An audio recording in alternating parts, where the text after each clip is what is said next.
Good evening, ladies and gentlemen, boys and girls, and welcome to the latest episode of the Hard Compound Live. For those of you who don't know, my name is Rich, and I run and operate the Hard Compound, one-stop shop for all things motorsport, from BTCC, F1, IndyCar, NASCAR, bikes, rallying, and all that other good stuff. We try and cover it as best we can in the form of race reviews, race previews, on this day, sort of throwbacks, breaking news, and just anything we like to put together to share our love of motorsport, because that is why we are here. We're on Facebook, Instagram, Twitter, and YouTube. Search for the Hard Compound on any of those, and you will find us. Lovely black, white, and yellow logo. Can't miss us.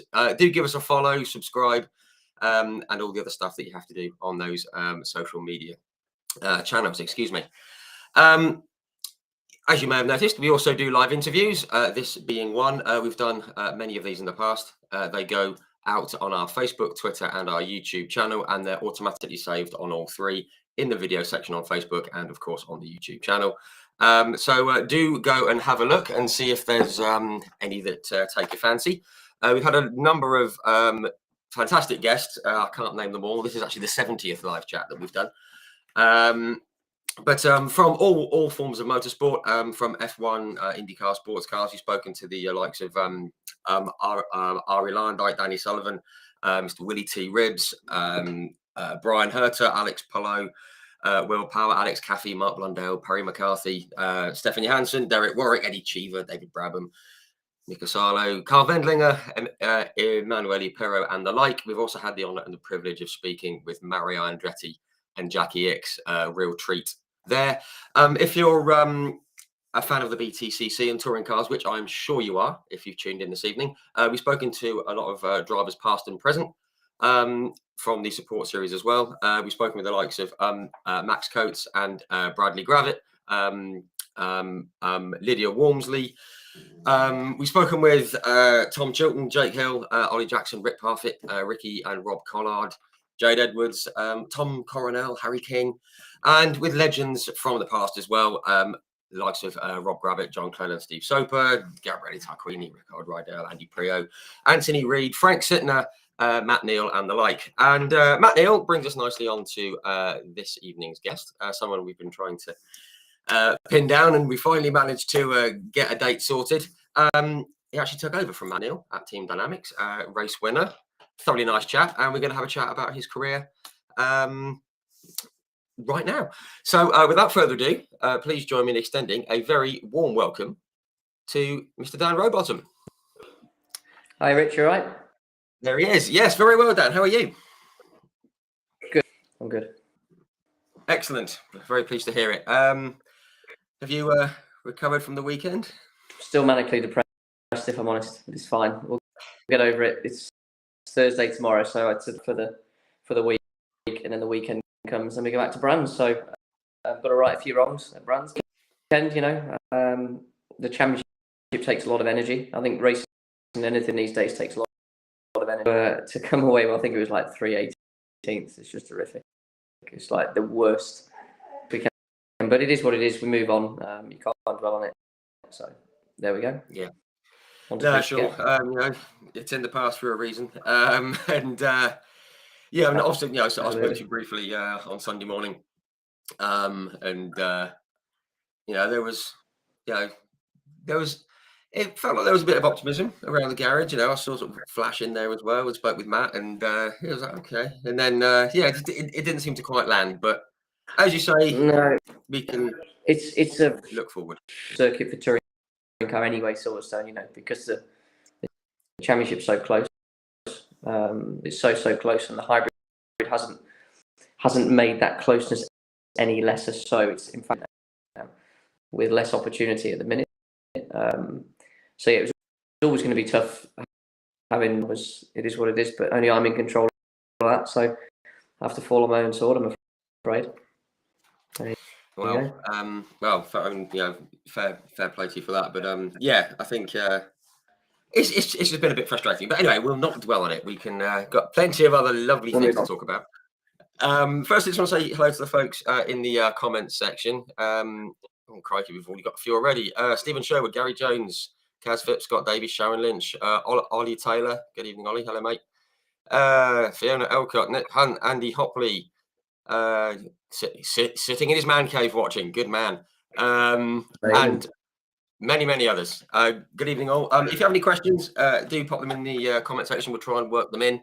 Yeah, thank you very much for tuning in. Yes, right. Well, what we'd like to do is sort of start at the start, really. Obviously, well, firstly, thank you very much for joining us, Dan. We've been trying to get this sorted for a while, haven't we? Yeah, sorry it's taking so long. Yeah, well, you've had a new arrival in the family, and Yeah, absolutely. Some racing or other, so bits and pieces, and all good things come to those who wait, Rich. That's what I'm told every day by my wife. Absolutely. We're going to make this an absolute belter. So, yeah. But no, thank you very much. It's obviously great speaking with you. What I'd like to do is start right back at the start, really. How did you first, get involved in motorsport? I mean, I think, from my point of view, I'm not a racer. I just got into it for absolutely no reason, apart from that it looked good. What was your background into getting involved in it? So we're always into motocross. My grandfather, Gramps, bless him, he co-founder of the AMCA, which is like the Amateur Motocross Association, involvement in that. And my uncle and my dad actually raced pretty into his early 80s, and he ended up being a Kawasaki GB rider, but it was called scrambling. So he was quite successful. But I'll be honest, I started riding bikes when I was like 3, 4, as all young motocrossers do. I was quite quick, but I didn't like the taking off and landing the other side. And no good things come to those who race motocross. Many broken limbs and knackered necks. So my mum was far from excited about a motocross career. I don't quite know how it happened, but between her and Dad, they managed to muster up was about 4.5, 5, and we found a local kart circuit to where we lived, to a place called Prestine, which is actually owned by Pete Davis, Chaz Davis's father, World Superbike. Oh, okay. All very interconnected. Obviously, Chaz was a mini motor rider back then. And he's gone on to do quite well. So yeah, he was pretty good, to be fair. So because I was 4.5, 5 at the most, we had like 3 years to kill before I could be 8 years old in the UK. Back then, they didn't have a Bambino category, so you couldn't race into the 8. Although there are rumours of people that fiddled with their birth certificates to get in at 7 and all sorts of stuff that went on. But we waited. We did it the right way. But yeah, we did 3 years. Literally, my dad would finish. My dad he's in the same place now, but used to run a small family garage, and he shut the garage early, like 3 o'clock, and they'd pick me up from school at 3:30 and 50 minutes away from home.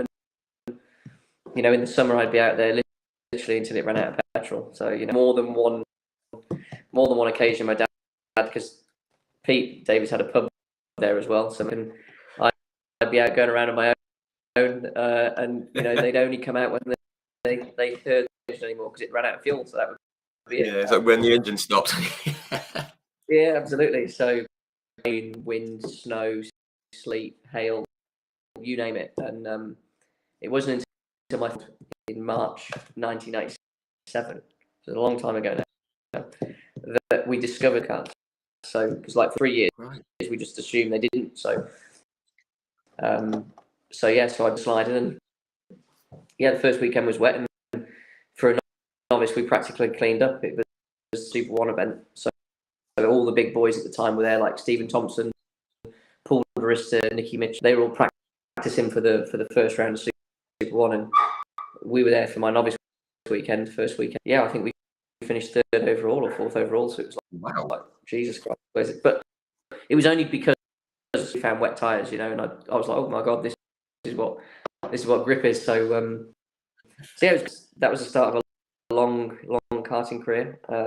Wow. We're really lucky, we're very, very fortunate that because I was quite good. There's a lot of back then, so we never had a lot of budget, but through the support of people that were either go-kart importers or engine builders or whatever you name it, we were always at. So we I think at the time before, I think it was Oliver Rowland that took Ronnie Rowland came along. We were the youngest winner of a Super One event in the UK.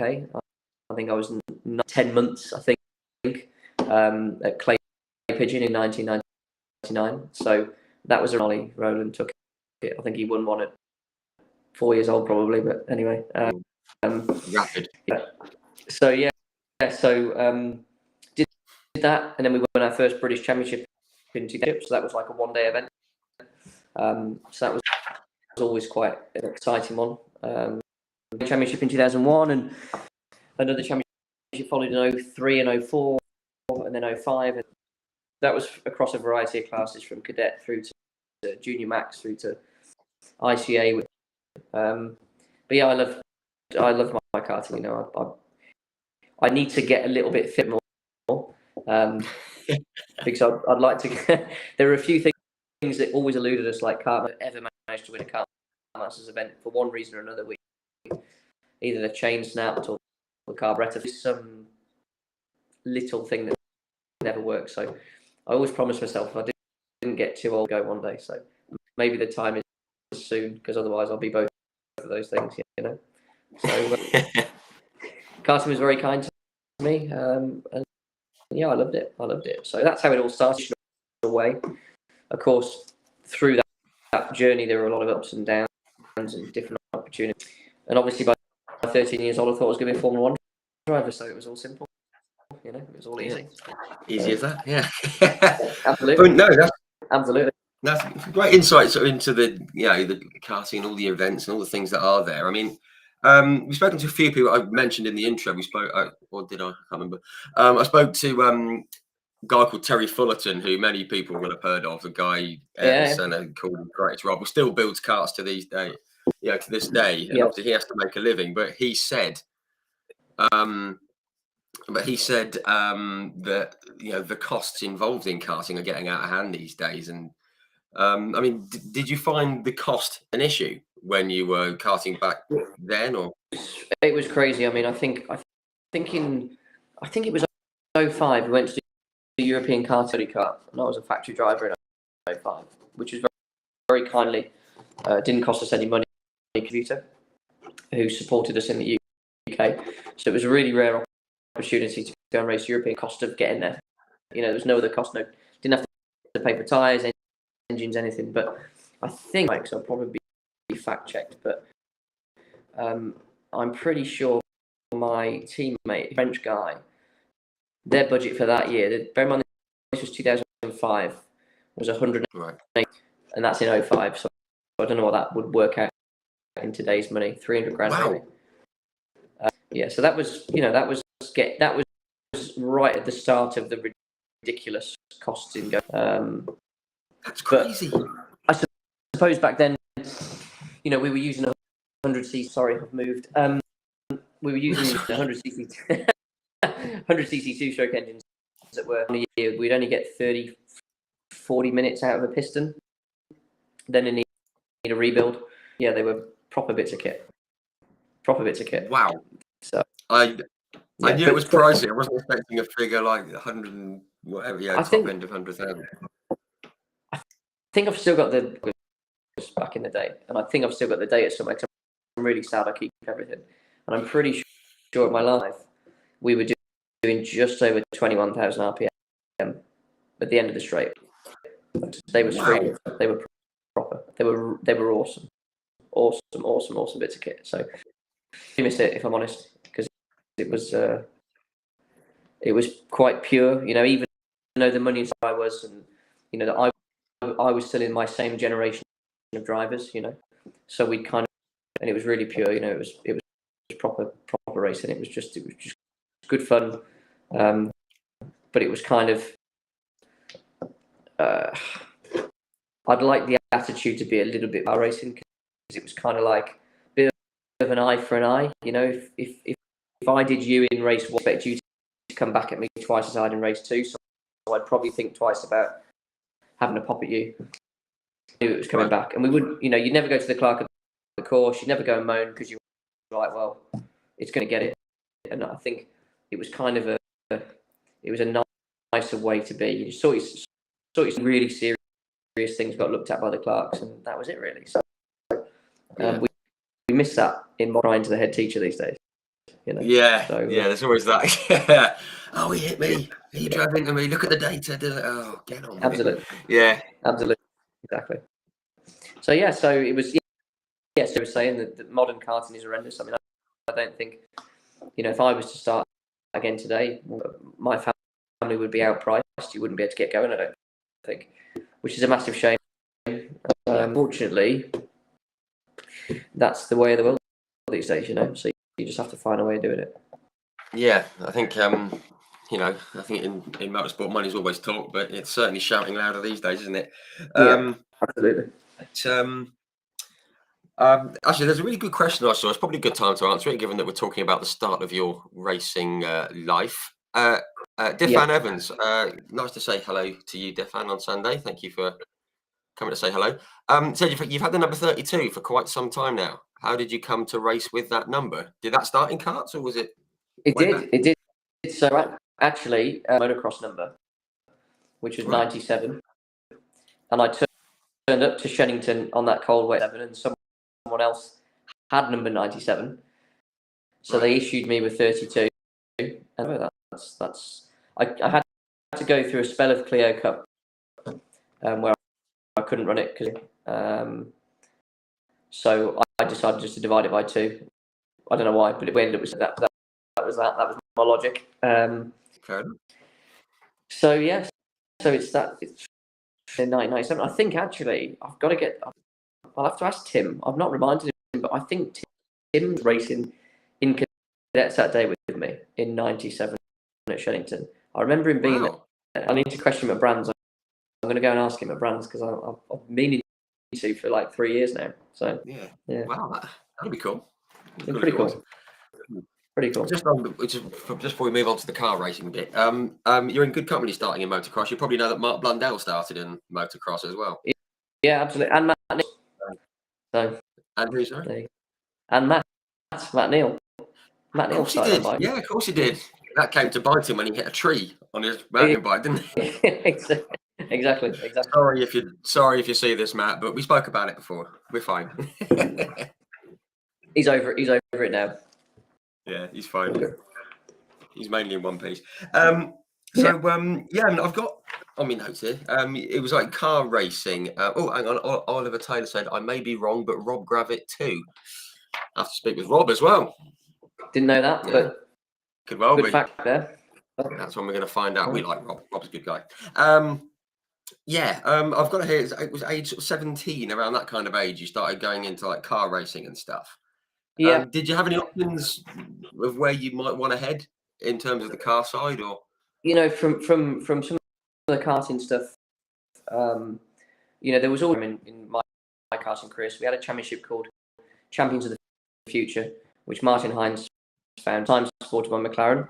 Martin Hines, karting legend, proper legend. What a karting legend! And that was funded by McLaren and McLaren Mercedes and Zipkart and Martin. So through that evolved into a championship called Stars of Tomorrow, which Caroline Hoy then picked over and ran. And she did a fantastic job as well. Although I probably didn't appreciate it at the time, she did a really good job. There was some really good stepping stones. So in 2003, as part of one of the championships that we got to drive a selection of race cars, which at the time were ran and prepared by VLR, so Vic Lee. So we did like a Clio Cup test, a full Moreno test, and I actually drove, but the kiddie who won the prize to drive the touring car crashed the Clio Cup car in the morning, so I didn't have a 2003 Halford's Peugeot 307. So touring car at 15 in an old BTCC spec car. So that was good fun. Wow. That was quite cool. And so anyway, so the other thing that we won in, I think it was BMW scholarship. Do you remember the full BMW single seaters that were on Toka? Yeah. years ago.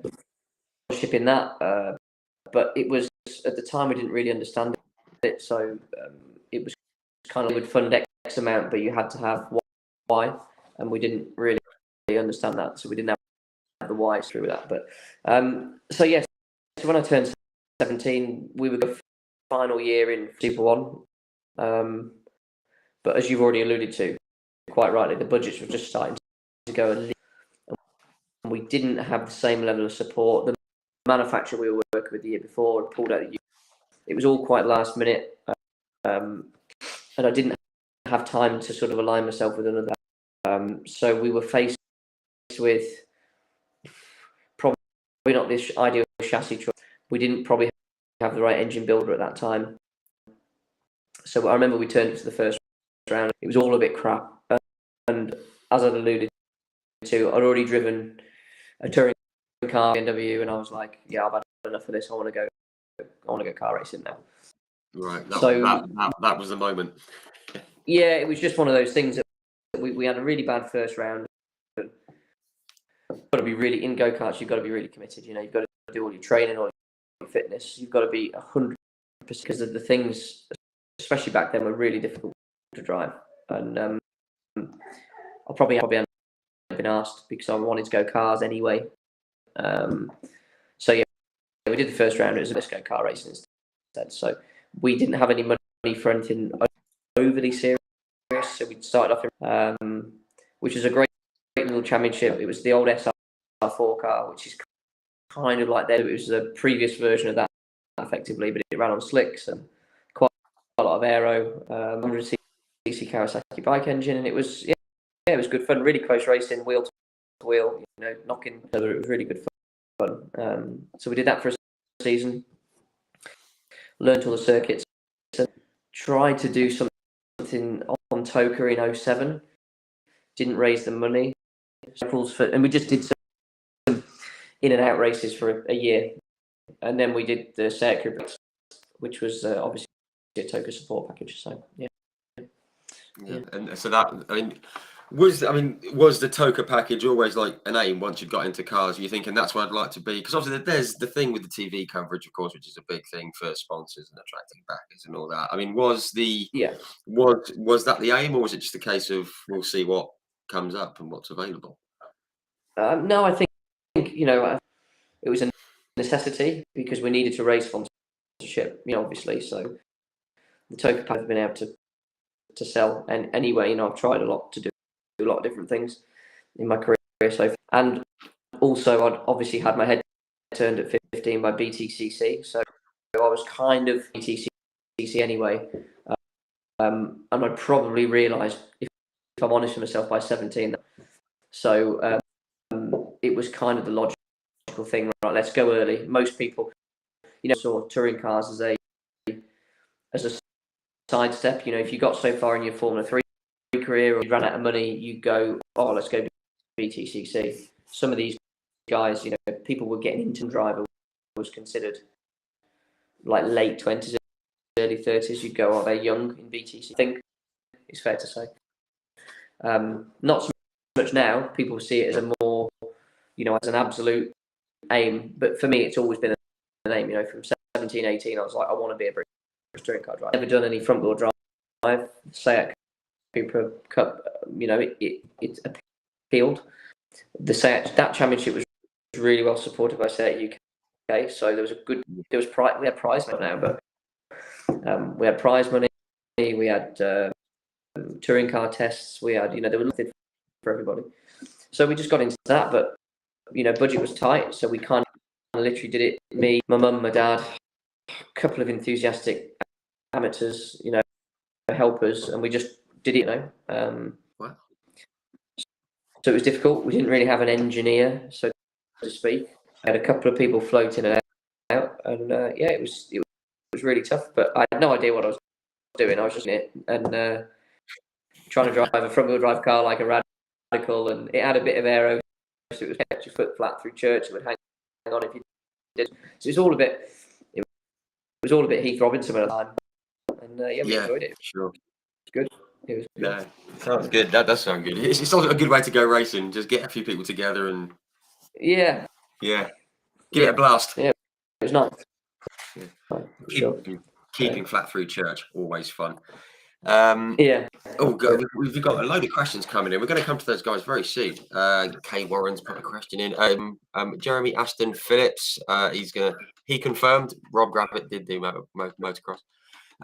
Many other questions. We are going to come to them, guys. We are going to come to them. There's another one. Kevin Whitewood, British Touring Car Chat. Even Kev. He's got a. Yeah, see, I've just answered this question. Look, do you have a favourite British Touring Car Chat Facebook group? Kev, come on. It's a bit close to the bone, that one, isn't it? You can't really answer that. Yeah, no, it's British Touring Car Chat on Facebook. Go and follow it. There you go, Kev. Plug for you. Yeah, Sharon Lynch, fishing, Kev. Yeah. Anyway, Kev, good to see you. Thank you for tuning in. Yes. So you had a few. You've had a fairly decent season there in the Coopers. You've top tens and fourth place at Snetterton, and obviously enjoyed it. I'm sure. What was the plan after that? Do you know what was there a plan, or was it? There was a plan, actually. Believe it or not, we had kind of made some sort of we made our bet. So mum and dad remortgaged the house and to get into that championship, because off the back of me doing that, we could maybe have a small family team and maybe get some real time. But then with like 2 rounds to go, say at UK, pull the plug on the championship. Well, that's completely, that's effed us completely. Is the politest way. If you remember, the credit crunch hit hard as well at the end, like November, December. And it just, I lost my job. I remember it very well. That awful time. That hurt really bad. That hurt. I don't know. Maybe mum and dad invested. It's not a lot of money really when you think about it now, but at the time, they probably invested 80, 100 grand. They hadn't got it. They borrowed it at the end of the year because there's no championship left for it. I think we got probably 35 grand back. 50, 60 grand with the debt that was just like, it was just there straight into the recession with like, wow. 19 years old trying to go raise money around my neck, and it was really tough. And as you can see, I see your notes here that when it was 3 to 15, we didn't do a single thing, nothing, not racing at all. For what was that? 6, 7 years or more? 7 seasons. Yeah, nothing at all. Starts really 2 years after that as well. So yeah, big gap. Wow. Yeah, that's got to be. I think demoralising might be a bit polite for that. I mean, because obviously, you've got into, you've gone through the karting, had success, you've got into the cars, and then basically the world implodes almost literally. It's just wrong. Yeah, it was really hard. It was tough because mainly, it's something that we always did. It's just that was life. Whether it was karting or cars, we were always racing, and you build little families at the circuit. I've got people that I grew up with in karts that I'm closer to than people I went to school with because I'm karting all the time. So it was kind of that was a big aspect I missed initially, and obviously the competition side of it, I missed that, and it makes you very angry. For a good few years, I was really probably not a nice person to be around because I was really twisted about the whole thing. Unsurprising. Just to be. You need to be able to control it. But I was probably in about 2009, 10, 11 were probably really hard, and then I got not good. It's not going to happen for me. So you need to figure out a way of just trying to, in between all that, I was trying to raise money, of course, to go racing. So I was trying a stream of no, and I went everywhere. I went Hong Kong, Singapore, the US. I went everywhere I could possibly go across the whole, different investors and different investment people, and so it all. But having said all that, if I hadn't have done all that, I wouldn't have been able to BTCC, and I wouldn't have had a commercial package that I have with Cataclean, because I wouldn't have known. In one sense of the word, it was the worst thing that ever happened. But actually, if I continued to race for maybe another 2 or 3 years, I'd have been that sucked in the actual racing element. So I'd have failed anyway. Do you know what I mean? I would have fallen over. Sure. So it was the best thing. Yeah, I mean, obviously at the time not great, but it sort of maybe like steeled you a bit, I suppose. Yeah, I think so, and I think it doesn't make you any less. And I say to a lot of people now, a lot of people come up to me because we've been really to find somebody like Cataclean, and to maintain that. It's easy to. It's easy-ish to find a sponsor that wants to spend a bit of money. It's a lot harder than keep a relationship and to maintain it. So and keep it going. Yeah, absolutely. And because I've had, touch wood, I'm touching a wooden table here. Long may it continue. I'm trying to do this, I'm trying to do that, and and the biggest thing I will say to people is don't be afraid. Take a step back, have a breather, and go again. Because when you're in it, you like this your task, the next race or next month or the next 6 months, and sometimes you plan that. When I went to Cataclean initially, back in end of 2016, I never ever sold them Clio Cup. I only sold them BTCC, but obviously I was never going to go straight into BTCC. It was never going to happen. So it was a long-term plan. That's how we did it, really. So yeah. Yeah, sort of building it for the long term. I mean, yeah. And it's obviously it's a great brand to have on board. They're car people anyway, or cars, bikes, and everything. And there's some good stuff as well. I've put some in my car. It's good stuff. Cataclean. It's good stuff. Yeah, it's good stuff. It's very good. Immediately and buy it tomorrow. There you go. Yeah, absolutely. Go and get some Cataclean stuff, folks. I've got 2 for 1. Yeah. Nice. Even better. Again, loads and loads of questions coming in. We are going to come to them. I mean, you've actually got back into the Lotus Elise Trophy. Yeah. Smashing little cars. The Elise. Were they fun? Right. Fantastic. Really, really good community. Everyone in it was really friendly, and it was a great little championship. So at the start of 2014, I thought I'd cracked it with a sponsor. So we went and ordered at the end of 13 when they announced the Gen 4 car. I went and ordered one straight away. I'm like, right, we're doing it. Bang, order the car. I was just a bit overexcited and eager, and ordered the car. Car got delivered. The sponsor. So I actually ended up selling the car to. Do you remember Mark Howard did BTCC for a while? Yeah. In the Volkswagen, I think he was with the restart lot. I think. Yeah. Car for me and carried on.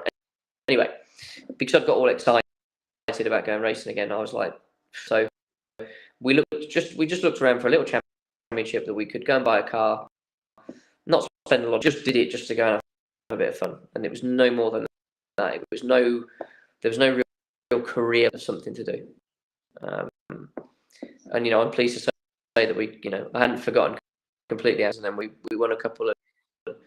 I think we had a good few podiums. I think it was 5 out of 6 or something.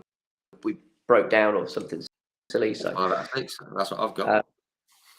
Yeah, absolutely. Obviously, the Lotus used to use that very fragile little 1.8 K series Rover, very fragile. So we always ended up with a few issues with that. The bug bit me again, and I was like, right, I need to do this again properly. Back to Toka for 2016. Clio Cup was the obvious ladder to, the history of Clio Cup, right? It's just, it was a really, for 20 package for it, always provided awesome close racing and some really great names. And I thought if I can figure out how to drive a front wheel drive car in that, I'll probably be okay. that managed, but it was all a little bit. It happened all too quickly. The investor reneged on the deal, but we were halfway through the season, so right. It was all a bit. I have to be a little bit careful what I say, because it got a little bit legal, but it was another fuel system cleaner brand, and it was a bit of a bizarre. I've been at the Autosport show 2016. We launched a car at a big stand, and it was like, oh, this is amazing. These three guys from Liverpool came over to me, and they were like, we're advising. Oh, okay. Why? Like, oh, well, this company have stole our patent. This is our product. And all right, okay, well, who are you? And they went, well, we're a company called Cataclean. And I was like, oh, so they right. I was like, oh, okay, this is interesting. So we, never wanted to I sort of didn't know what to say, and these guys walked off, and I remember running after these three guys on the arm, and I went, look, I don't know anything about what you're talking about, but I will find out what the crack is. I know I can talk to you. So they gave me the card, and then I duly forgot about all the comedy way. And then halfway through the season, this other fuel system cleaner hadn't paid any bills. So me and my dad blessed us with another 50, 60 grand of the credit card debt. And I'm thinking, have I done this again? This is so after a bit of toing and froing, and they promised to pay again, they didn't. I remember waking up, and it was August the 24th, 2016. I remember the day, because it sounds really cheesy, but this was the I just woke up in a real foul mood, like really, really just not. I can't believe I've done this again. I ran to work, didn't run to work, drove to work, I tipped my drawer upside down. I'm looking for this business card for this guy from Cataclean. And rang the guy, and it was Ross, who's the owner of the company. And I said, hi, Ross, if you remember me. He's like, Dan, who? I said, oh, you spoke to me at the Autosport show. And he went, oh, yeah. He said, you've not been doing the last couple of rounds. What's going on? And I said, oh, well, you. And he went, yeah. You probably half knew, I think. Yeah. He went, right. I said, and he said, well, come and see me, and we'll see what we can do about it. So I went to see Ross. As they say, the rest is history. We joined forces in 2017, and I think initially, I don't think Ross would mind me saying it, I think initially he only did it as if to this other company. I think is the real reason. And on a right shoestring in 2017, we did it on a real small budget. But the guys shocked, and this is about sort of mid-season. They rang me and they went, this is quite good. And I was like, touring car race. We notice our sales figures in Halfords go up the next 2 weeks, and then they drop again. Race, they go up again, and then they drop. So we probably should take this. We should probably take this a bit seriously. So obviously, I then decided to think this is I could be onto something. Involved more and more with the guys, and I'm really proud of I'm proud of them. Come a long way. We all have come a long way, but for them to pick me up the way they did, father figure to me. He's incredible. And we are like a small family, a little bit like the underdogs taking on the big boys. They feel very much of a fighting their way through, and they've got a fantastic product and a fantastic mindset. And William Jones, sales director, has been by my side all the way through. He has been the best FD you could ever wish for. He's got a big set of balls on him, and you need that. It's just been. Don't get me wrong. We've had hard times when we're looking at each other, going, "Are we doing the right thing?" But if anything, for me, if anything, it comes of what I've managed to do, is going to keep going and keep going. You can do it. You just can't stop. And sometimes really, really bad. It's just about to get good. So used to, but I, I've been through a few situations now where things get really and it gets good again. So yeah. Wow. I mean, that shows the value of obviously the relationship between the driver and the sponsors. It's not just come on board. It's a lot closer than that. It has to be closer than that, and it also shows the value of like the TV coverage and the promotion. With the sales figures going up after racing. And it just shows that it if you get the right people working together, then obviously it benefits both parties enormously. Which Yeah, I mean, which is the best advert for sponsoring a racing driver or a team or a car or whatever, isn't it? It's just people. You've got to have good people. You before when I couldn't find money, I'd found money. I just didn't have the right people. I'd managed to get myself into a position several times where I had an abundance of money to go motor racing with. Didn't have the vision. They just didn't. They didn't get it. And they were like, oh yeah, we could do it. We've got the money. Whereas the difference with Ross and everybody at Cataclean was they genuinely, for the first time in my career, I managed to surround myself with people that they got it.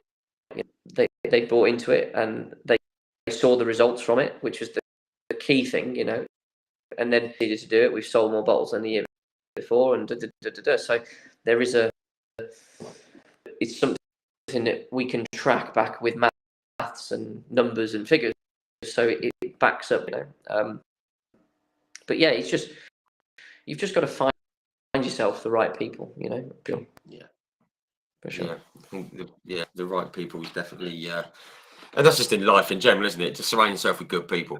Absolutely. Yeah, absolutely. Yeah. Life, business, you can't do anything on your own. No, absolutely. Excuse me, just a quick question there from Sharon Lynch. Why don't Cataclean have a trade stand at races anymore? And this sort of links to the comment above, a guy called Mark Wagstaff, BTCC Blueprints. Evening, Mark.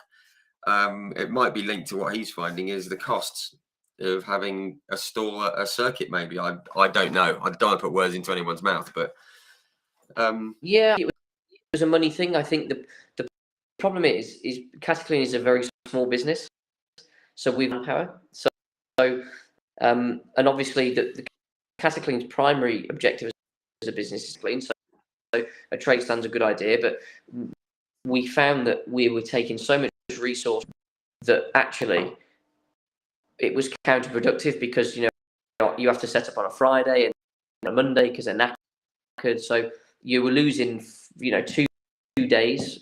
And we will. I think moving on, we will try and entertain more trade stands again, but we'll have to do it. It's not it's not a thing. It was just you have to try different things every year, right? So we've done every year since they've been involved since 2017. So we just thought we'd have a year where we did 4 events so far this year, and they're going to be at the final round of brands as well. So it's just a different strategy. Yeah, just seeing how it goes. Yeah, no, that's fair enough. I mean, excuse me. No, I've been a bit ill this week. I've got a bit of a cough. My apologies. It's all right. No problem. Oh, it's that time of year, folks. Sorry. Yes, I mean, no. Thank you for talking through the sponsorship thing. I'm always fascinated by that. But just sort of get back on track with the on-track stuff, as we were. Just sort of in the Clio Cup, obviously you've got the Cataclean sort of backing and different I'm just looking through the results. I mean, you sort of took to it pretty well. You like consistent point scoring and then a few podiums and that first win. Excuse me, the first win at Snetterton. That must have felt good. The first win proper, on the Toka package and yeah, it was really good. That must have been brilliant.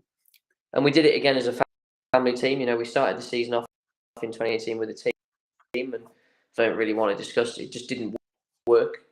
Didn't work for Cataclean. Didn't work for me. So having our own car. So to get the first win in as a dad and lad team again was just amazing. And I think we were the first to do that since I think Paul Rivette our entry. And that was like back in 2012 or something with with I can't remember the name. Stanmore, I don't know. It doesn't matter anyway. But I think Riv was the last guy to do that. It was great, and we missed a race we missed a team at Alton Park.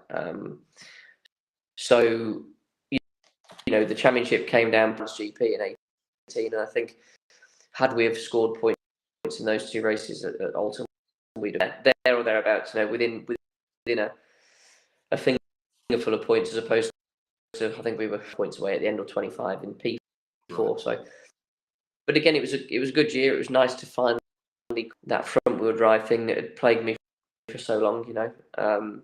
Yeah. I mean, did it kind of feel like you could do it once you? Yeah. I mean, until you've won in, I'm not sure I can do this. Because it's tough.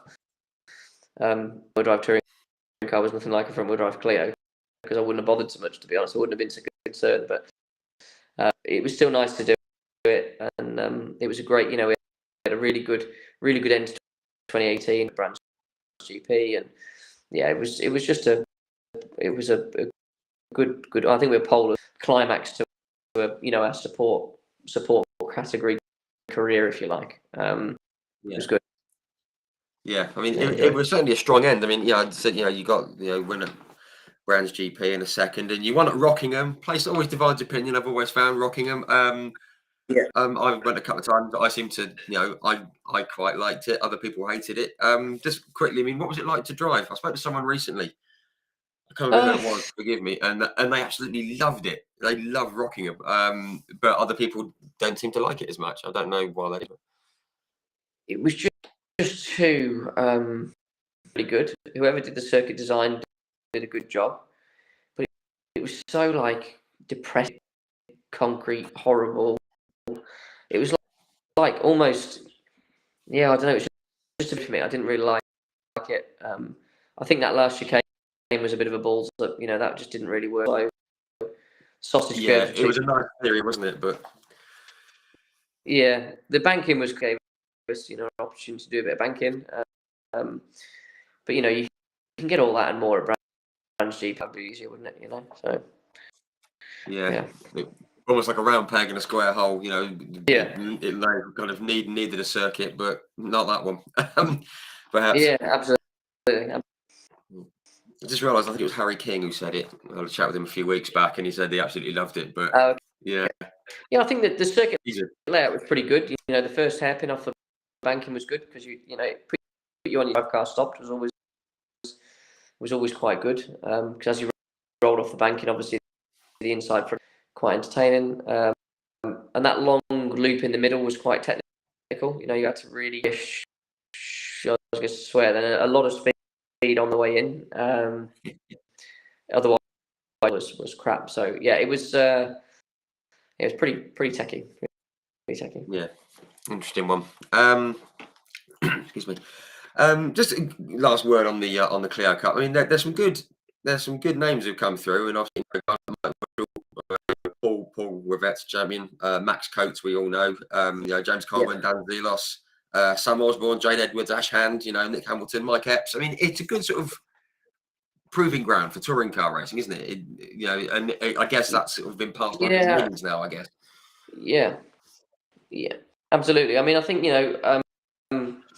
Kent Morton Eels as well. Ant was really good, and Josh Cook, of course. Yeah. Steph Hodgetts, people like that were really, really good. Back in the day, Clio's racing has always been good. The thing with the Renault Sport platform, got the cars pretty close. There were a few people doing it. Not on the whole, we're all pretty much in the same car. So it was a good championship, and you knew that right. P5, you need to dig deeper, because they're the same within 2%.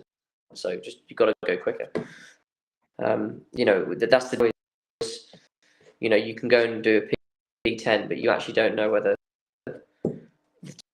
10 more power, less power, more hybrid, no hybrid,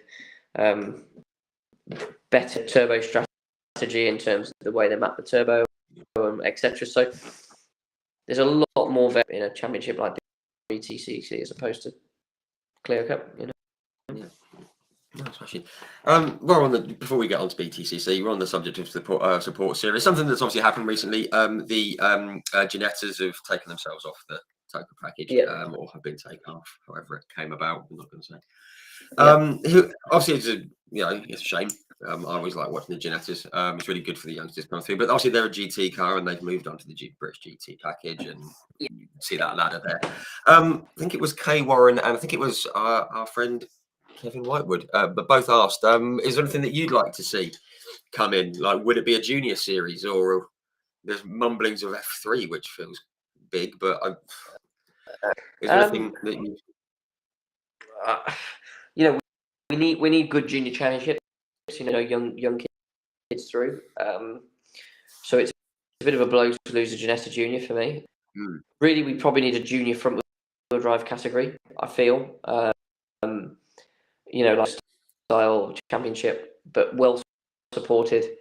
It's got to be it's got to be pretty close in terms of equipment, because especially at that level, you can do the kids' head in if there's a difference in the equipment, and B, a lot of funded by the parents or by the families, and they inevitably always, I've been there. The son or the daughter's going to be the next superstar, so they're spending money they haven't got sometimes, and and it's not fair. Then you just literally throw money into a bucket. So for me, as long as it's controlled well, the Cayman car for Porsche would be good. I mean, shit.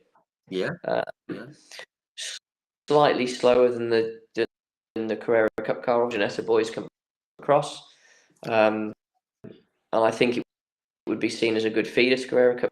That would be cool. I've seen a lot of people go on about it. Well, very cool. I don't think it's practical, because you always get things.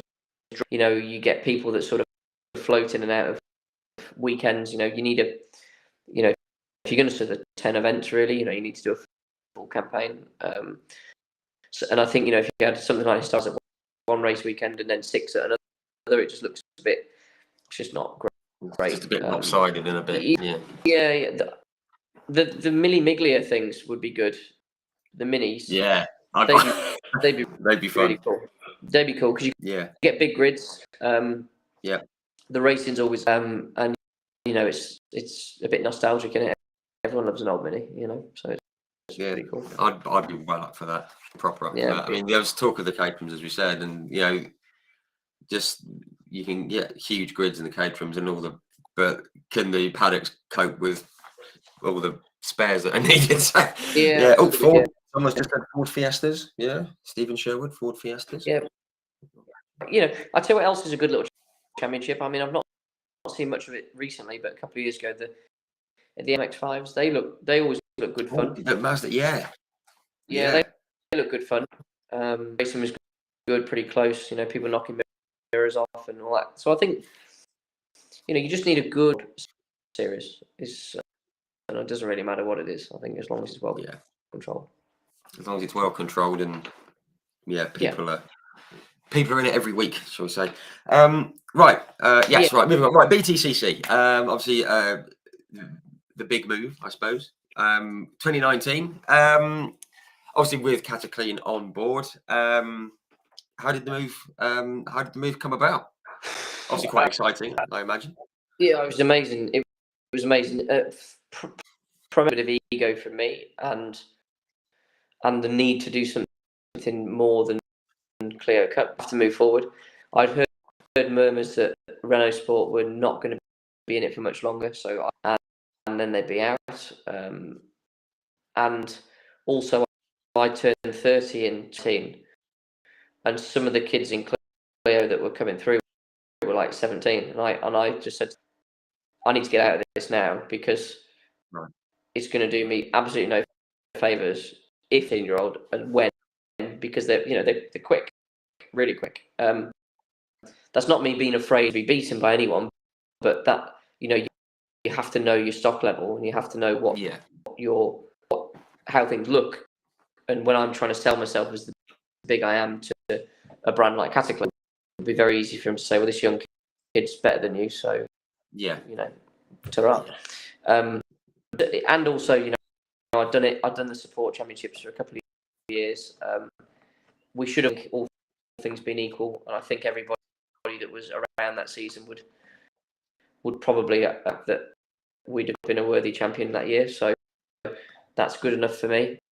I didn't need to do it again. That's everything I was going to learn in that car. So get on and move on, really. So yeah, it was a good move, and the BTCC is unbelievable, and everyone whinges, and there's a lot of negativity around the hybrid at the minute, etc. That if it wasn't for the BTCC and Toka and Alan Gowan and the way I wouldn't be a professional racing driver. So without that platform, I wouldn't be doing it. So and I have for me, for any brand, it's a fantastic automotive brand. Then you cannot get cheaper, more engaging exposure anywhere. Yeah. So it was good in that sense.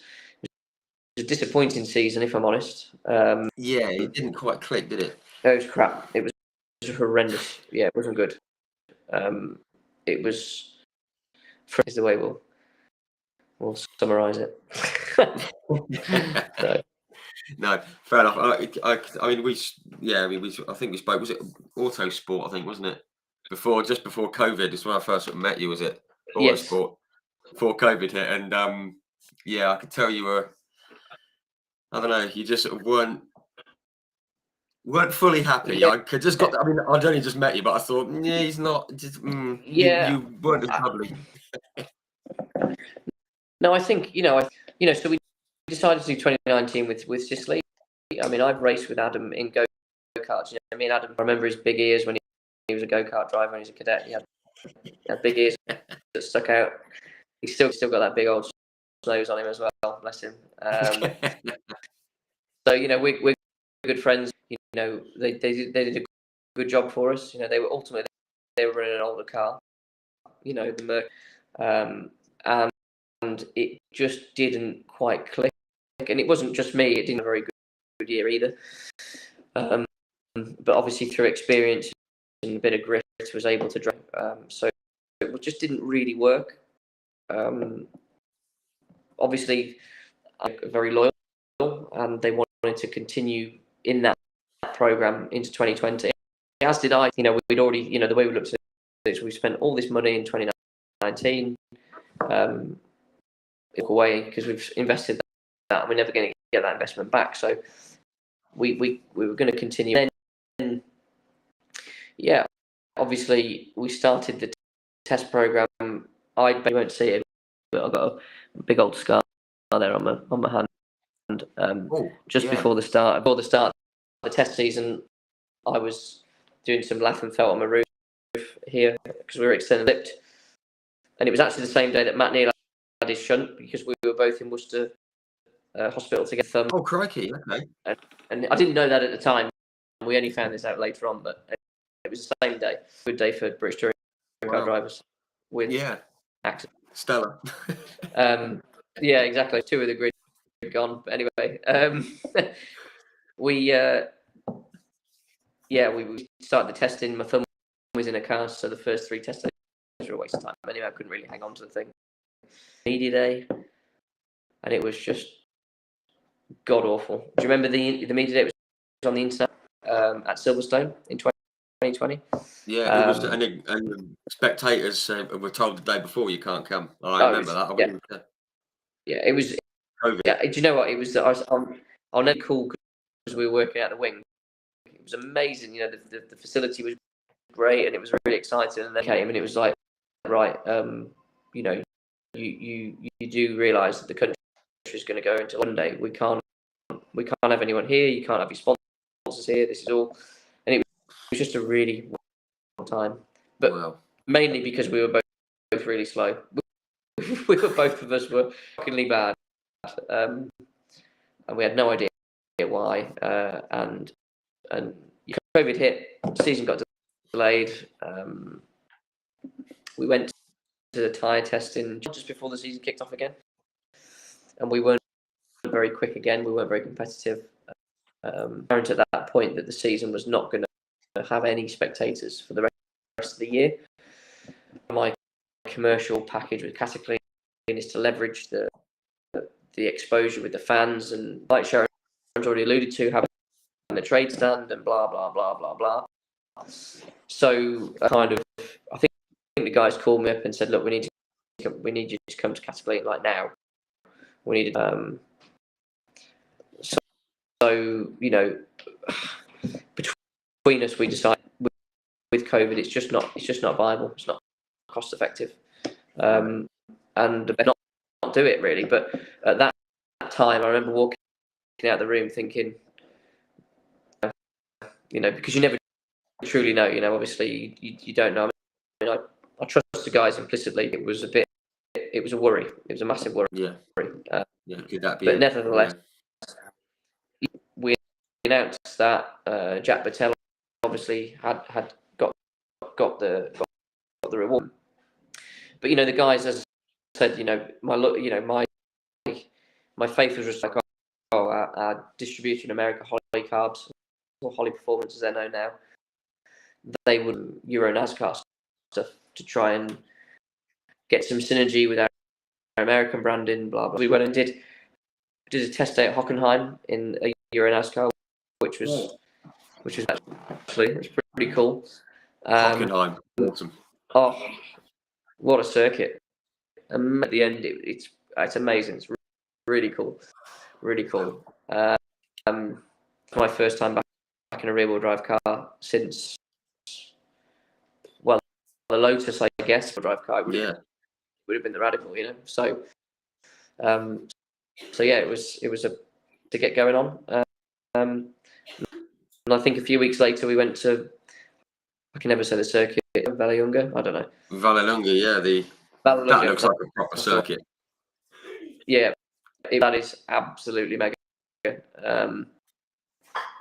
And yeah, we were quick. We were, the long-term protagonists, the guys like Loris Heseman and Alan. Like, who's this guy? Who's this British guy? Where's he turned up from? Because we were. So it was great. It was good fun. I think we qualified, and then it all went downhill from there. Actually, because he fired me off in race one, as F1 World Champions do, and it got a bit exciting. And then in race two, because we had to start from the back in race one, we were making good progress, and then some Italian drivers. I think he was one of the AMs, because they do like a bit of a pro-am thing in the championship, and try and force us into the pit wall. And I committed, and I'm not going to let past the pit wall into the grass. And I remember just in this big wall, Sadie was 7 months pregnant at the time, and I thought this is bad news. So this is going to be big, yeah. Yeah, luckily I just missed the wall. I just pulled in because we were knackered at that point. So I pulled in and I was like, right, that's it. I've had enough. Italian guys comes in behind me because he picked damage up, and then in true NASCAR style, we were basically fist fighting. It was great. It was great. Good fun. You went full NASCAR, you? Yeah, it was brilliant.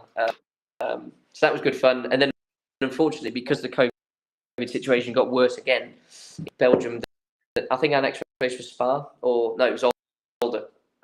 And at that time, Sadie was 8 months pregnant, and I was like, I can't really risk with this situation. So yeah. It's weird you say that. Actually, I went to watch the Dutch TT at Assen when my wife was due to give birth 3 weeks later, and every time that and I was just watching. So God knows what it was like for you when you were driving and all. Yeah. No, so it was a bit.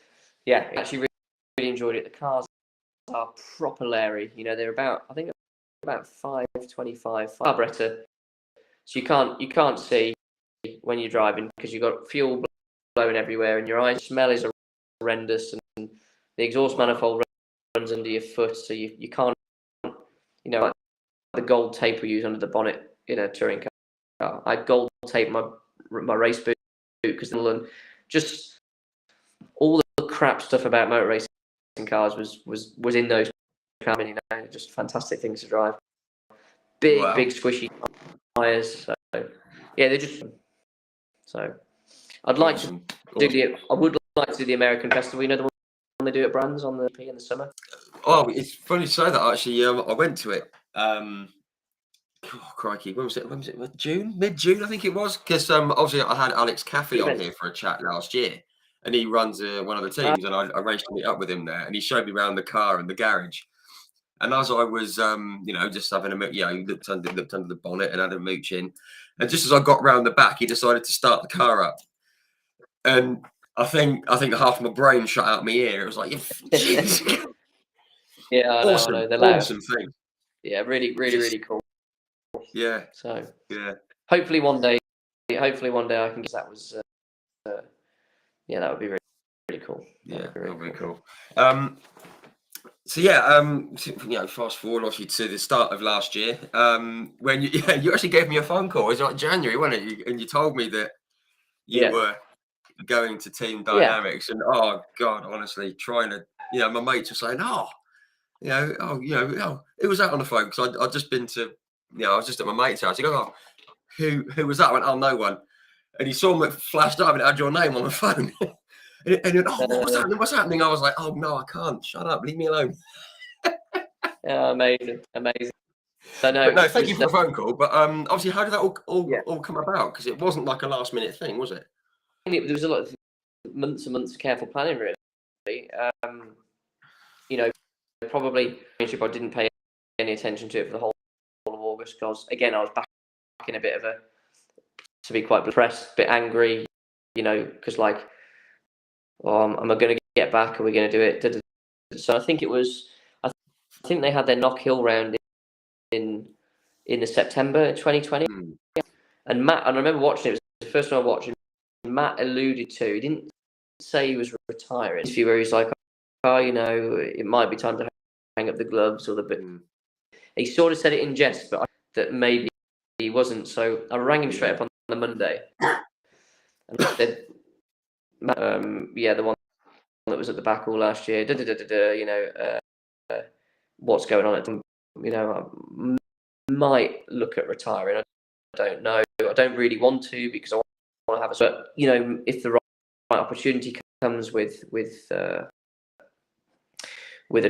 package, then we could look at that. So we worked on that. We worked on it.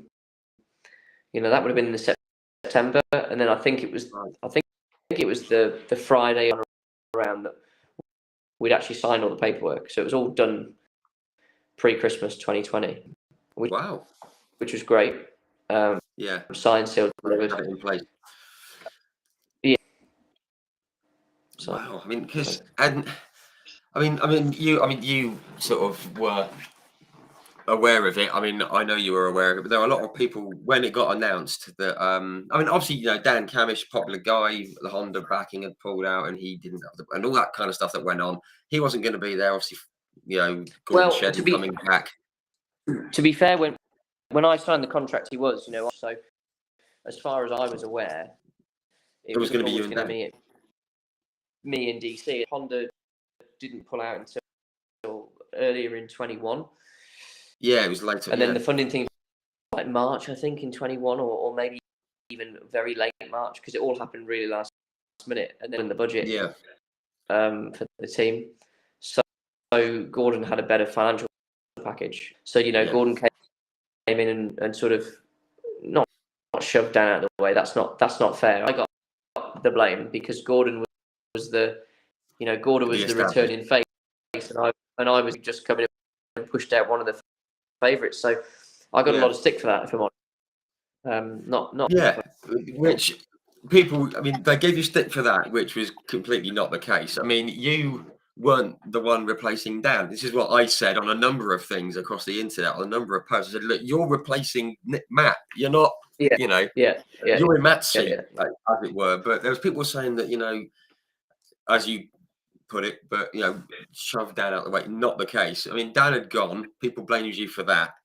Yeah, Blame you, but you know what I mean. yeah, yeah, And yeah, he yeah, got yeah. sick saying, "Oh, what's he doing in? You know, he was at the back with before, and why is he at the front?" And it was a lot of that. And Yeah, I'm gonna yeah, be honest, it cheesed me off. I'm thinking, yeah. give the Well, bloke a chance for crying out loud. it's everyone's entitled to their opinion, aren't they? And Of course, of course. actually, to be fair, the results we scored in 2019, if I'd have been on the other end of the laptop, I'd have probably been saying this weren't good enough. You know, it wasn't good enough of a factory team to have a drive. You know, then I look at it from a driver's perspective. You can only get the results. It's too big now. You can't be a fantastic driver in average equipment and win Yeah, be the best driver on the day with the best car on the day with the best engine on the day, which you probably create for yourself because you've got all the right stuff. yeah, And then it's a bit unfair, but you know, it is what it is. Everyone's entitled to their opinion. yeah. And if anything, I mean, it just made me a bit more hungry. So yeah, I'm sure it did. And as you say, you know, everyone's entitled to their opinion, absolutely fine. But you know, there's only so much that you, the driver, can do. Which yeah, you know, which we can see at all levels of motorsport. But and there's a great question here, well, a comment from like Diffan, and it basically alludes to what I was going to say from like Diffan Evans. Cheers, Diffan. He said, how, he's put it a bit more bluntly than I was going to, but he said, how glad were you that? How glad were you when you shut a lot of fans up last year when they were saying that you didn't deserve the Honda seat by yeah. running consistently in the top 10 and taking the pole and the win? I mean, that must have. I It mean, was you good. know, not being big headed, but you must have thought. Yeah, Well, it just, you know, to be honest, you know, I think, you know, I think I should be at the front of the grid. I don't think, you know, I don't do it to not be at the front of the grid, but the pole was more emotional because it was just, you know, it just made me think of, you know, that all the sacrifice my mum, dad, my wife have made, you know, my brother even, you know, my little when he was growing up because I was the chosen yeah, one of with the, course. you know, Yeah, so yeah. that was more of a, but the pole position was that was the one that did it for me because I was like, well, you know, I've got probably one of the best teammates in a front wheel drive car, and he ain't beat that, has he? You know, so it was not a Yeah, rub against. That's not a rub against Gordon. That's no, of the, course. you know, Gordon is one of the best front wheel. You know, I get to see his data, and it's unbelievable. So to be able to go quicker than him in our, yeah, okay, I think I can do it now. You know, so Yeah, it was good. it's It was good. a feather in the cap. I mean, for sure. I mean, you know, again, I spoke with some of your peers. You know, I've spoken to like Tom Chilton, who's obviously raced in Worlds as well as Gordon has, and even you know, basically when I asked Tom who you know he really respected as a driver and as an all-round driver, he said Andy Prio, Ivan Muller, and Gordon Shedden. And they were the three that he Mm. said, just from what he'd seen in front wheel drive cars and everything, which is amazing company to keep. So yeah, as you say, to stick it on pole ahead of Gordon in, you know, a team that he knows and people that he knows in the car and everything else, proper job. Yeah, it was good. It's good. It's good. It's good. We've been a bit lackluster this year, a bit, I guess. It's fine. Yes. But I just want to sort of move on quickly to the first win. That first win at Alton Park, obviously, whole load of carnage going on behind you, but there was the red flag and the restart and Yeah, everything. I mean, when you were leading the race, and I guess you know you're focusing on what you're doing, I guess, and then the red flag, and do you think, oh god, or do you allow yeah. yourself to think that, or do you think let's just, Well, I started P4. I had a yeah, really good launch, and round the Gordon had an outside, equally good launch. And the bit of track I bloody wanted, so I had to lift off the gas and put him behind him. So I was all right, but just at the fact that I'd gone the wrong way. So I was angry with myself, and then the red flag came out, and I was like, all right, he's over there now. If I do the same start as turn one, but of course, it's a lot of pressure to do the same start again. I mean, it was like properly, and it all kind of clicked that weekend with our launches. Both of us were able to achieve really good this year, but we're pretty close. And yeah, so I just sort of knuckled down, focused the procedure in my head, and just got off the lights. And I as soon as I let go of the handbrake button, I knew we were going to get to turn one first. So I was like, right, that's it. But in your mirrors is Gordon Shedden. Let me tell you, it's a horrible thing to. It's just a horrible feeling. I wouldn't fancy it. No. And he was obviously keen for his first win back as well. Since we got into each other a little bit in Lodge a couple of times, and it was a bit of push. Nothing overly aggressive. And I've got Matt in my ear going, you two already crashed here, Flash. You just need to toe the line, just get the cars over the line. And Matt knows all about Lodge, didn't he? Exactly. So, I think everyone can. And hang on, bear with. Oh, just excuse me, and then she'll be back. back. Hello. Oh, yeah. There you go. BTCC champion 2041. Well, we're going karting in 18 months going. So. Oh, fantastic. We'll be all right. Yeah, we'll be all right.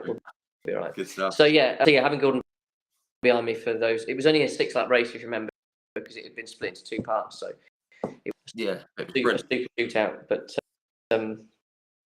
that was good to get it over, and for pretty awesome. So yeah, I mean, we could see what it meant to you. Obviously, as it would mean a lot to anyone. I mean, when you crossed the line, was it I've done it, or was it I've done it, or what? What was it? I mean, it must have been. It was a bit of both, really. Yeah. It was quite a lot of emotion came out, especially when I got back, because there's so many people there, and there was a lot of people that were really quite pleased, and obviously it was the home race for Cassie. So as soon as I rode the hill into Knickerbrook, and I could see the hospitality was going nuts, and it was just like a pretty good weekend. Yeah, pretty good weekend to do this on, So yeah. But no, it was good. It was good. We need to win a few more now. That's a bloody long time ago, So absolutely. Let's hope it's not long till the next one. I mean, just on that day, I mean, I don't know if you remember, I sent you a message actually that evening, I think. I was actually at Thruxton watching the Superbikes. I was in the grandstand at the chicane. I was in the grandstand at the chicane. I was there with my dad. It was a Father's Day present. And I thought, I'll just better check the results, see what happened. And I saw you'd won. And quite embarrassing. I just went, get in, Robo, when I saw it. And all the bike fans around me were like, I got a few funny looks. I was like, what the hell's that? What's this bloke on? What's he shouting at? Amazing. No, it was a good day. It was just a really good day. So, excellent. No, excellent. But yeah, I mean, you ended the season second, the second place, Brands GP, and I guess looking forward to this year. But it's sort of, as you've alluded to, obviously we don't want to go into it, all the ins and the outs, but it's just sort of been a bit of a frustrating year. I mean, I kind of came over and spoke to you at Autosport in 2020 because I followed you through the Clios and everything else, and it just hasn't quite. I don't know. It hasn't really got going. No, it hasn't got started. I don't know why. I don't think I'm driving. We just seem to we've been in the wrong place at the wrong time a lot of the time. So a good weekend, and then race 3. I think a sensor, one of the hybrid. First weekend were hybrid, so everyone was having a few issues, a few tricky problems. So, but then you start off the season with the DNF, which you don't want any DNFs in touring car because that's a right hard place to come back from. So that was Brands. It rained, and we were good on the Saturday in the rain. I don't know why, but we struggled. Race 2, I got collected by a completely speared off the line. So we were stuck in the middle of the straight, and it was carnage. Got knocked the rear corner off it, and then so I think that was a DNF. Then race 3, you started off the back of the grid, so I think we got to like 18th, waste of time. It was like a bit of a secondary start. I think we had a couple of 5th or a 4th or a couple of so it was good points, but average weekend. And it just went on. I think Croft, we were P2. Yeah. Narrowly missed out on pole. It was like even smaller than that. It was tiny between me and Colin. Probably we won the first 2 races. Dan Lloyd did really well to get in front of Colin. Came to turn 1, which put us on the outside. It's just been a season of what ifs, really. And I don't know why. Yeah. It's just one of those. Like it's almost been there, and it just small margins one way and the other. It just hasn't seemed to. 100%. Like you said at the start, with Silverstone quick enough anyway. I think our lap time would have only put us P12 or P11, which is nothing.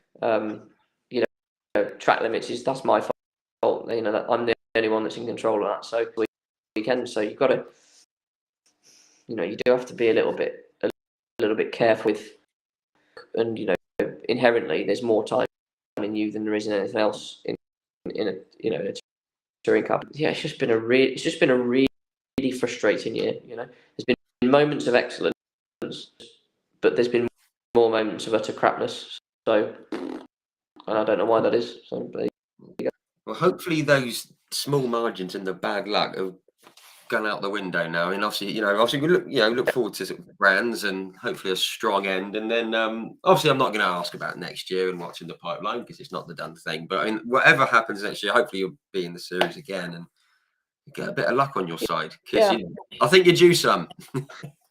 Yeah, 100%. I mean, we as you definitely be back next year.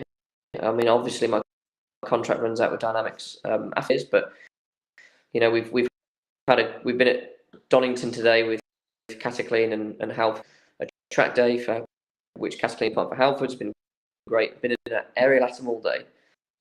Drive car since at NASCAR, and I am absolutely loved it. So we've been doing it all day.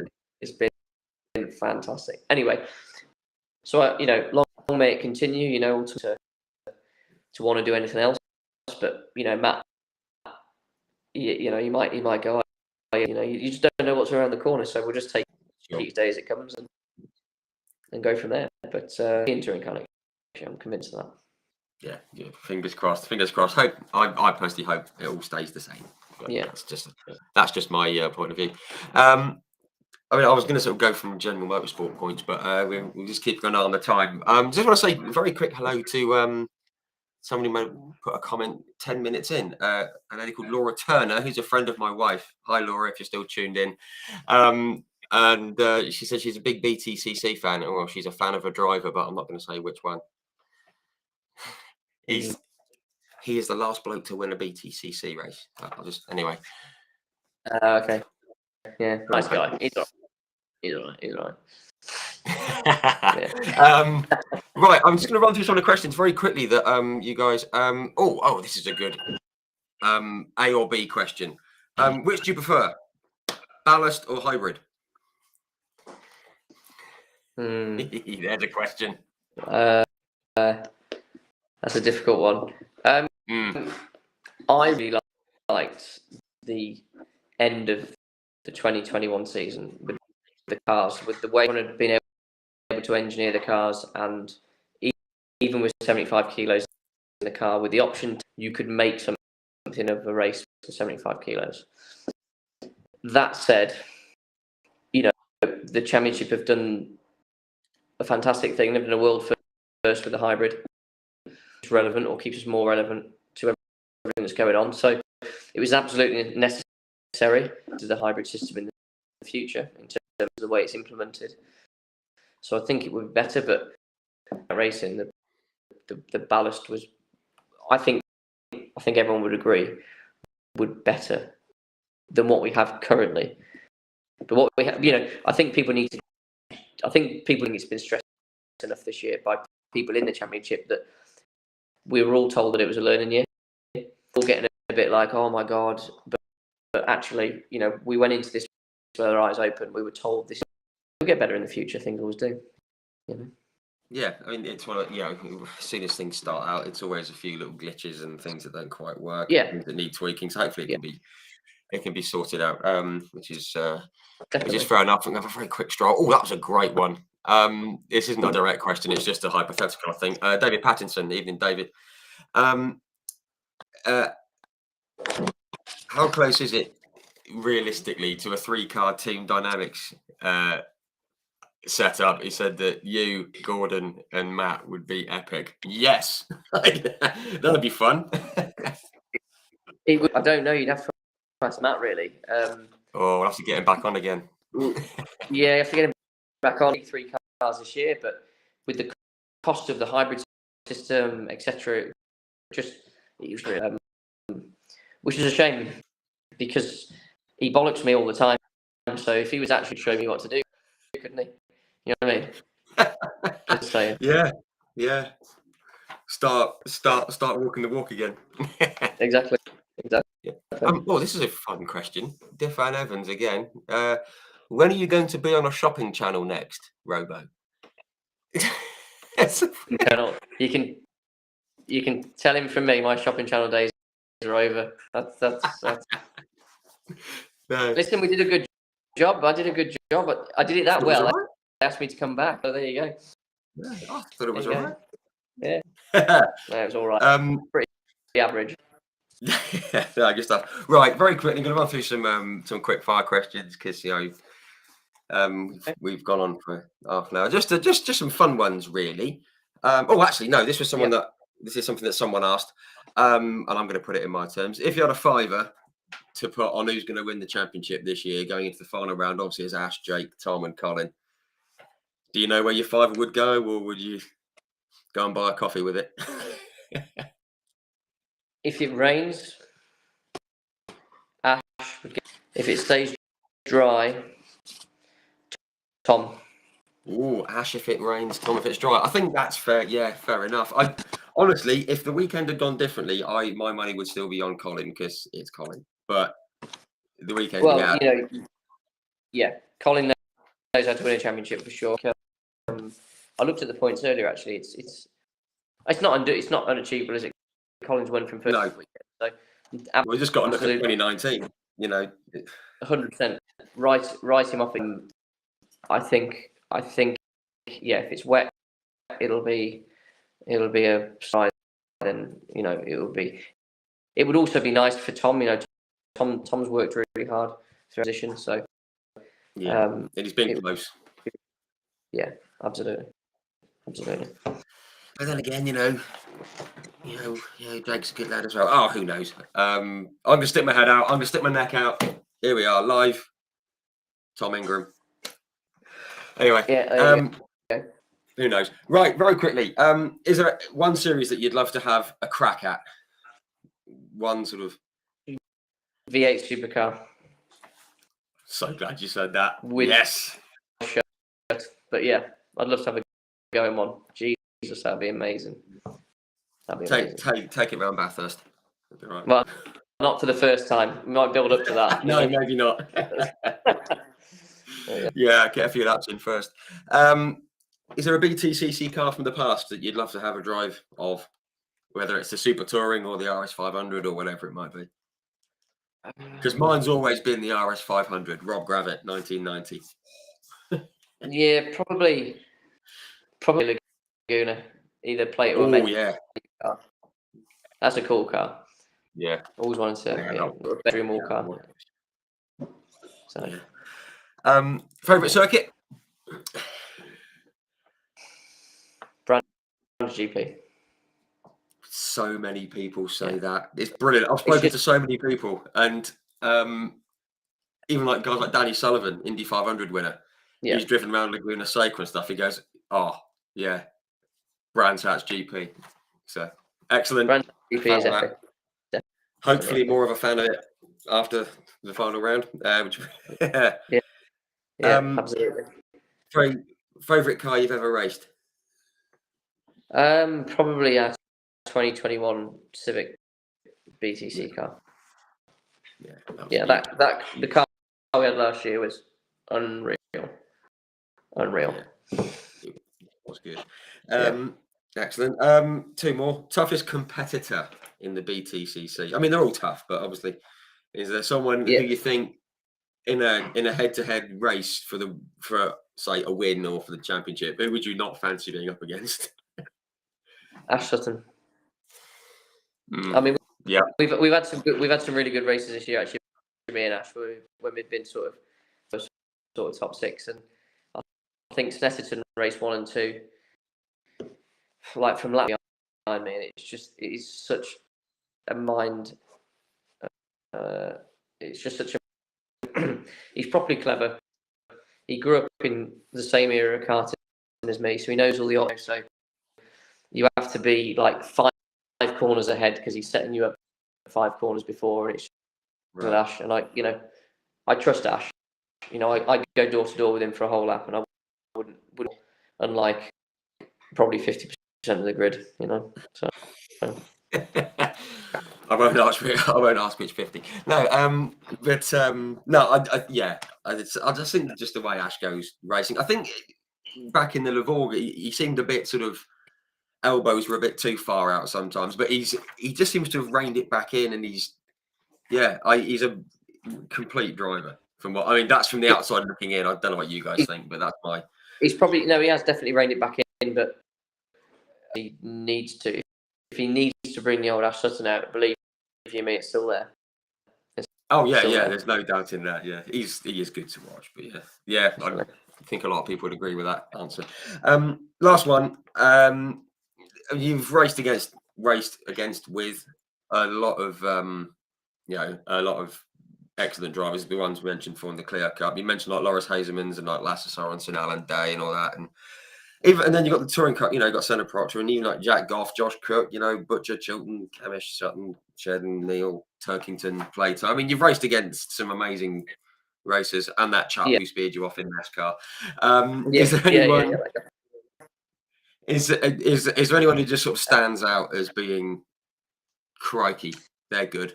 There's probably too many. Just to keep it simple, we'll just talk touring car for now. I think, obviously Ash, he's on a pedestal for sure.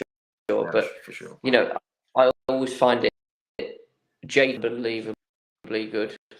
Like if he's in front of you, old school tactical racing to get past him, and he's still massively quick. I didn't actually get to race with Matt much, but again, Matt's the same because he's like so much experience. Yeah, Matt and Jason just unreal. And then the obvious like is Colin Turks is very good. He's always a on the rare occasion it's always a oh shit, what am I going to do now? You know what I mean? It's you have to stop and think. He's a wise old fox, Yeah. So just in the top 10 or even top 15 in a BTCC that aren't properly good drivers, Yeah. Guess the usual suspects. Yeah. These are kind of guys. Right. I mean, it's been an hour and a half. I said these things. I always say an hour. They're never an hour. They always. So apologies. I hope I've not kept it too long, Dan. It's fine. It's fine. Yeah, you obviously got the little girl there and everything. But firstly, thank you to everyone for tuning in. All the questions. I hope we've covered everything that came up in the comment section. I do hope we did that. And obviously, Dan, thank you very much for coming on, having a chat. We finally got it together. Yeah, absolutely. It's all good. It's all good. Yeah, good stuff. And thank you for signing me a picture on Sunday. That's going to be up on the wall here. Pleasure. There you go. No worries. Nice one. Right. Thank you, Rich. No, well, thank you very much, everyone, again, and thank you very much, Dan. We'll let you go and I don't know, have a cup of Horlicks or something before bed, and not that old. Jesus, I am. Hey? I am. No, nice one. Thanks a lot, everyone. And yeah, thanks again, Dan. I'll try and catch you at Brands or something. Yeah, cheers. Nice.